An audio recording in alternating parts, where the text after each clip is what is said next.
परिवार भी जुड़ी हैं जो सीनियर एडिटर हैं इकोनॉमिक टाइम्स की। स्वागत है आपका दीपशिखा। डॉक्टर मल्होत्रा, जब हम कृषि की बात करते हैं तो एक बहुत बड़ा आयाम हम मान सकते हैं जो मिलेट्स या मोटे अनाज से जुड़ा है, जिसे श्री अन्न का दर्जा दिया गया है। कृषि के तमाम पहलुओं पर आने से पहले शुरुआत मैं यहीं से करती हूं, क्योंकि हम इंटरनेशनल ईयर ऑफ मिलेट्स मना रहे हैं और ये भारत को श्रेय जाता है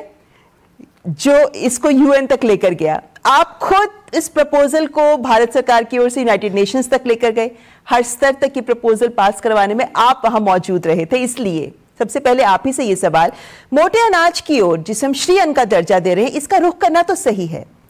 लेकिन एक विडंबना की स्थिति यह भी दिखती है कि मोटे अनाज का या श्री अन्न का रकबा हमारे देश में देखा जाए तो कम होता जा रहा है।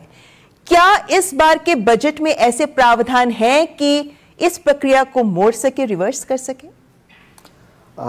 बिल्कुल ठीक है। जो आंकड़े ये बताते हैं, जो प्रारंभिक आंकड़े, कि ये जो हमारी परंपरागत फसलें हैं जिनको हम पहले मोटा अनाज बोलते थे, अभी हम लोगों ने श्री अन्न का नाम दिया है, उन परंपरागत फसलों को जो है प्रमोट करने की ज़रूरत है। और उनको पहले उनका क्षेत्र घटा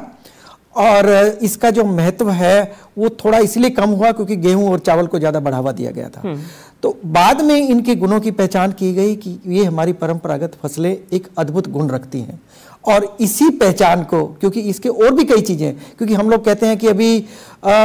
एक तो स्वास्थ्य के लिए अच्छे हैं, दूसरा ये हम कह रहे हैं कि इसका जो पौष्टिक गुण है वो और फसलों से बहुत अधिक है,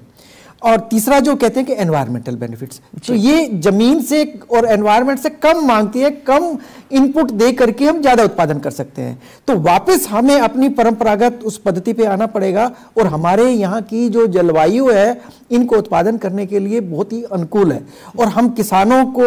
एक तरह से विकल्प दे रहे हैं, क्रॉप को डाइवर्सिफिकेशन कर रहे हैं, और हम अपनी थाली को भी एक तरह से मैं ये कहूँगा कि उसमें विविधता लाने की कोशिश कर रहे हैं। तो इस तरह की विविध जो मैं कहूँगा कि कृषि के जो उत्पाद हैं वो उसमें आएंगे, खाने में आएंगे, और इनका उन क्षेत्रों में जो बड़े डिफिकल्ट एरिया है, क्योंकि हमारे 86% किसान मार्जिनल फार्मर हैं, छोटे किसान हैं, तो छोटे किसानों के पास हमें ज़्यादा विकल्प देने की ज़रूरत है। तो ये जो मिलेट्स है वो उन छोटे किसानों के लिए और जो हमारी ट्राइबल पॉपुलेशंस है उनके लिए एक तरह का, मैं ये कहूँगा कि एक तरह से उनके लिए वरदान साबित होगा। डॉक्टर मल्होत्रा, होता है ना इकोनॉमी में, अर्थव्यवस्था में क्या नियम है जो रेगुलेट करता है डिमांड और सप्लाई का? तो अब हम क्या ये उम्मीद कर रहे हैं कि डिमांड बढ़ेगी और हमारे किसान और उगाई करेंगे, इसकी रकबा बढ़ेगा, या फिर हम ये भी, क्योंकि एक वर्ग ये भी है जो कहता है कि जिस तरीके से आप गेहूं और धान की प्रोक्योरमेंट और खरीद कर रहे थे, उसी तरीके से आप इसकी भी खरीद अगर करेंगे किसान से, तो किसान आकर्षित होगा कि वो ज्यादा इन फसलों को उगाए। हाँ बिल्कुल ठीक है, क्योंकि अभी हम लोग जैसे सबसे पहले हम लोग अपना ये पहचान करते हैं हमारी भारतवर्ष की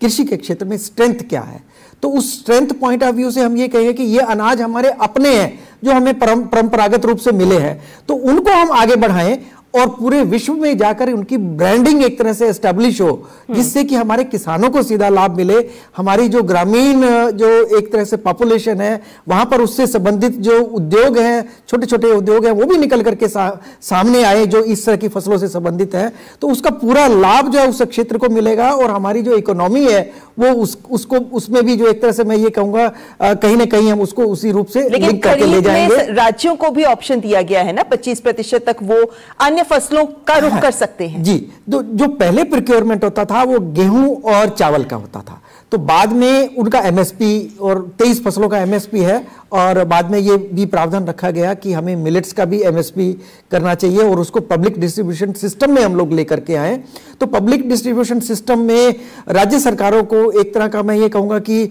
स्वायत्तता दी गई कि वो इन फसलों को भी शामिल करे, और 25% का जो प्रोक्योरमेंट का सिस्टम बना है भारत सरकार की तरफ से कि जो जितना उत्पादन करते हैं उसका 25% वो स्टोरेज करके रख सकते हैं प्रोक्योरमेंट करके, तो उसमें उनको भी शामिल करें और पब्लिक डिस्ट्रीब्यूशन सिस्टम में ले आए, जिससे कि इन फसलों को एक तरह से बढ़ावा मिलेगा, और जितने भी ये पौष्टिक इनके गुण हैं वो भी जो है कंज्यूमर तक पहुंचेंगे, और हमारे एनवायरनमेंट के लिए भी जो है एक तरह से फायदेमंद रहेगा, और क्योंकि इनको क्लाइमेट रिसिलिएंट क्रॉप्स कहा जाता है। बिल्कुल, मुश्किल हालात में भी आप इन्हें उगा सकते हैं, तो ऐसे में जो हम खाद्यान्न सुरक्षा की बात करते हैं उसके लिहाज से भी ये महत्वपूर्ण हो जाते हैं। प्रोफेसर नुपुर, अगर हम